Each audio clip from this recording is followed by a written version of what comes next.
begins with a sound. A quiet sound at first, then a more insistent one. It's the alarm. Your day has started, but your eyes are closed. In the warm, dark quiet of your bed, a negotiation begins. Your mind knows you have to get up. There are things to do, a job to get to, a family to feed, a life to live. That is the future. It might be 10 minutes from now, or an hour, but it isn't now. The now is different. The now is the weight of the blanket. The now is the softness of the pillow. And so, your hand moves. It finds the button, the snooze button. For 9 more minutes, the future can wait. The now has won. It almost always does. This small moment is not just about being tired. It's a pattern. Think about last night. You knew you should cook. The healthy food is in the fridge. Cooking would be better for you. It would save you money. That is the wise, long-term choice. But the thought of chopping vegetables, of washing pots and pans, that is a small pain in the present. And the thought of picking up your phone, pressing a few buttons, and having warm food arrive at your door, that is a small pleasure in the present. What did you choose? What do most of us choose? We choose the thing that feels good now. We avoid the thing that feels hard now. We do this with small things, like dinner. We do this with bigger things, like putting off a difficult phone call. We check our email instead of starting the big project. We tell ourselves we will start tomorrow. Tomorrow is a wonderful place. We are all perfect in our tomorrows. We are disciplined. We are patient. We make all the right choices. But we do not live in tomorrow. We live in today. And today, we are tired, and we are hungry, and we are drawn to what is easy. It can be easy to feel bad about this, to see it as a personal failure, a weakness of character. We call it procrastination. We call it laziness. We think it is a flaw we need to fix in ourselves. But what if it's not a flaw? What if it's a feature? What if your brain is simply running a very old program? A program that was written for a world that no longer exists. A program that was once perfect for keeping you alive, but now causes glitches in your modern life. Every time you hit that snooze button, you are running that ancient code. This isn't a problem you have. It is a problem we all have. It is the human condition. We are all trying to navigate a world of endless choices and long-term consequences using a brain that was built for one thing: short-term survival. And that is the real issue. We are living in the future, with a mind that is stuck in the distant past. Imagine you are sitting at a table. In front of you is a cookie, a fresh, warm cookie. You can have it right now, but you are given another option. If you can wait just 1 week, you can have a whole box of cookies, 10 of them. What does your mind do? A part of your brain, the logical part, understands the deal. 10 is more than 1. Waiting is the better choice. It's simple math. But another part of your brain, a much older, stronger part, doesn't care about math. It sees the one cookie right in front of you. It can smell it. It can imagine the taste. That one cookie is real. The box of 10 cookies next week? That's just an idea, a promise. It's not real yet. Your hand reaches for the one cookie. This isn't about greed. It's about certainty. The brain you have is the product of a very long, very dangerous history. For your ancient ancestors, the world was a constant series of immediate problems. A rustle in the grass could be a predator. A ripe fruit on a tree was food for today. There was no guarantee of tomorrow, let alone next week. An ancestor who waited for a bigger meal later might not live to eat it. An ancestor who ate the food that was right in front of them lived another day. Their brains became wired to value the present moment above all else.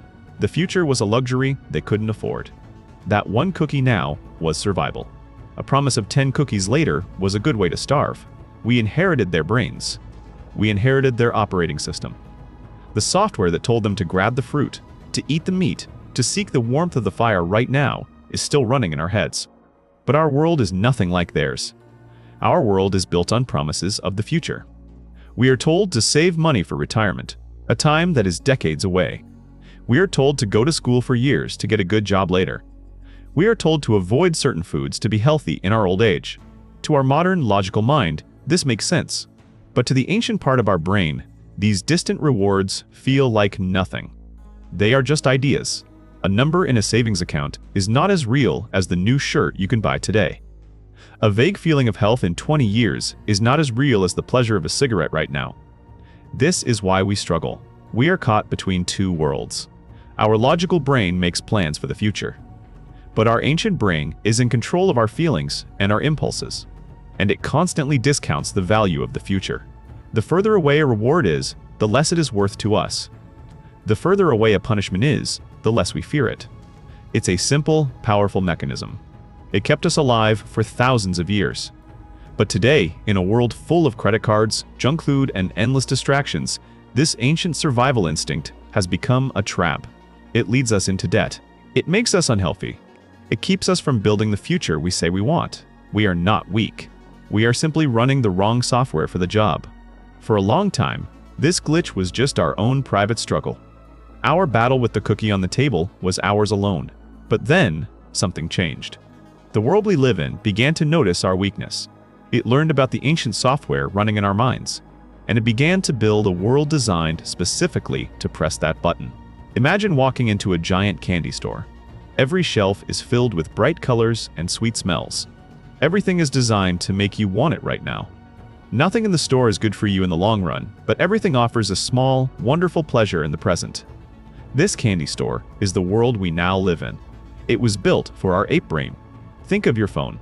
That feeling of pulling down on the screen to refresh your feed. What is that? It's a gamble, a small pull of a lever to see if you get a reward. The reward might be a like on your photo. It might be a funny video. It might be an interesting message. It is a tiny, immediate hit of pleasure. The companies that design these apps know this. They know that a constant stream of small, unpredictable rewards is deeply addictive to a brain that is wired to seek them. They have placed a slot machine in your pocket. Think about how you buy things. Long ago, you had to hand over physical money. You felt the loss. Today, you use a credit card. You tap a piece of plastic. The pleasure of getting the new item is now. The pain of paying for it is a month away, a number on a statement. Your brain barely connects the two events. The candy store makes it easy to get the treat now and worry about the cost much, much later. Think about the news. The world is full of slow, complicated problems. But slow, complicated problems do not hold our attention. Our brain is looking for a sudden movement in the grass, an immediate threat. The news cycle has learned this. It gives us what our brain wants: conflict, outrage, drama. It focuses on the loud events of today because that is what we are wired to click on. The slow, quiet problems that will shape our future are often ignored because they don't give our brain that immediate jolt. This wasn't planned by some secret group of people. It just happened. It was a kind of evolution. The businesses, media companies, and technologies that were best at grabbing your short-term attention were the ones that succeeded. The ones that asked for your patience and long-term thinking were the ones that failed. So, the world slowly reshaped itself around our oldest instinct. It became a candy store. And we wonder why we feel sick and distracted all the time. We are like children let loose in that store, surrounded by things designed to make us choose poorly. It is not a fair fight. Our ancient brain, with its simple desire for more now, doesn't stand a chance against a modern world that has learned exactly how to exploit it. If a tiger walked into the room you are in right now, you wouldn't have to think. Your body would take over. Your heart would pound. Your muscles would tense. A powerful, ancient system of survival would flood your body with everything it needs to either run or fight. The threat is clear. It is right here. It is happening now. And it is personal. This is the kind of threat your brain was built for. Now, imagine a different kind of tiger. This tiger is so slow you cannot see it move. It is so big you can only see a tiny piece of it at a time. It doesn't make a sound. It is a tiger made of numbers, of data, of scientific reports. It is a statistical tiger. This is the kind of threat we face in the modern world, and our brains do not know what to do with it.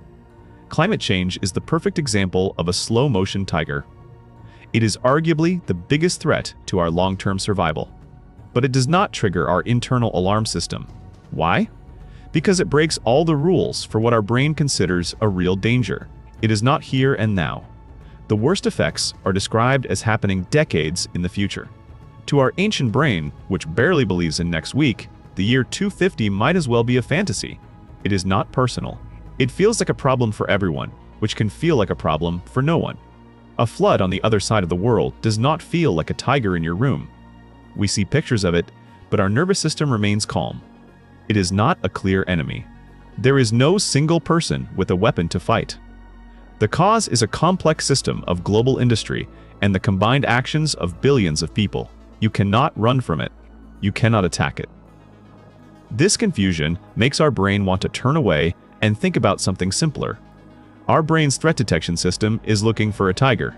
It is looking for a face, for teeth, for sudden movement. When it is shown a line on a graph pointing upwards, it feels nothing. The alarm bell that would save us remains silent. And this is true for so many of our biggest challenges.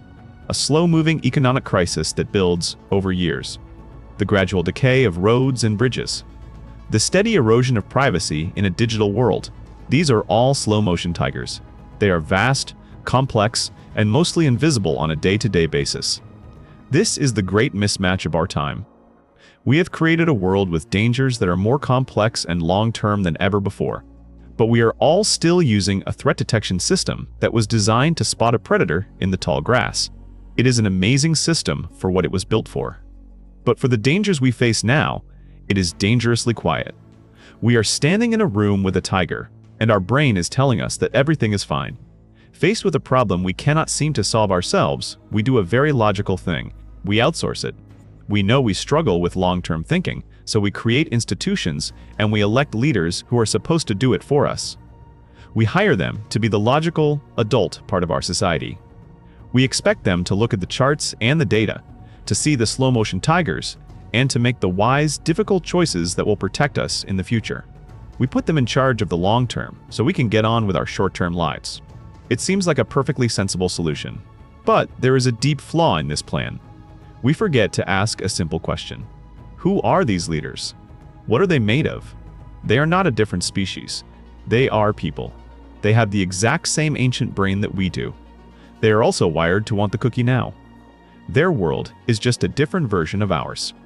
For a leader, the biggest short-term reward is not solving a problem that will pay off in 30 years. The biggest reward is winning the next election, which is just 2 or 4 years away. The election is their cookie. Their lives are ruled by short-term pressures, daily polls, angry headlines on the news, the 24-hour news cycle. These things are their immediate reality. They are the rustle in the grass that grabs their attention. A climate model predicting the world in 2070 cannot compete with a bad poll number today. Making a truly wise, long-term decision is often hard. It might require spending money now for a benefit that won't be seen for a generation. It might mean asking people to give something up. In the short term, such a decision can be unpopular. It can make voters angry. It can lose an election. So, the leader is faced with the same choice we are. Do the hard thing for a distant, abstract reward, or do the easy thing for an immediate, concrete reward? The ancient brain inside them screams to choose the immediate reward. Keep the voters happy now. Win the election now. Worry about the long-term problem later. Let the next person deal with it. This creates a dangerous loop. We, as short-term thinkers, elect other short-term thinkers. We expect them to save us from ourselves, but they are subject to the very same flaws. The entire system, from the voter to the leader, is trapped in a cycle of short-term thinking. We have handed the keys to the future to people who are just as distracted by the present as we are. We have put apes in charge of the spaceship, and we are surprised when it seems to be flying in circles. So what can be done? After seeing the glitch in our own minds, the systems designed to exploit it, and the leaders trapped by it, the question is simple: what now? This is the point where you might expect a solution. A list of 5 easy steps to rewire your brain. A new way of thinking that will fix everything. A call to action. But the truth is, there isn't one. There is no simple fix for a problem that is so deeply part of who we are. You cannot just decide to stop being human. You cannot command your ancient brain to disappear.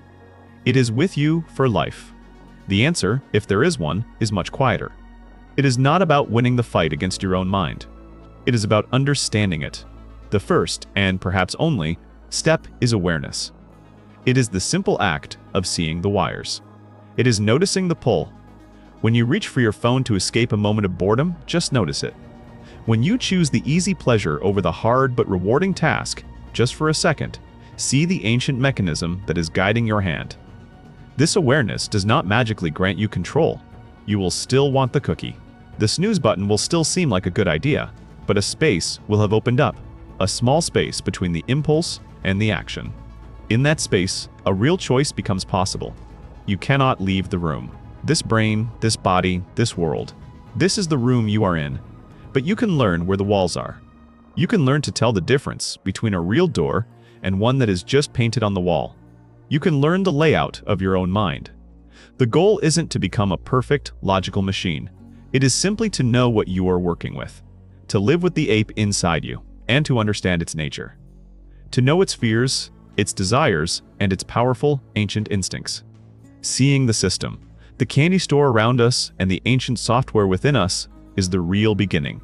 It does not promise a happy ending. It does not promise a solution. It only offers a form of clarity, the quiet freedom of understanding why you do what you do. And, in a world designed to keep you from thinking, that small moment of clarity might be the most powerful tool we have.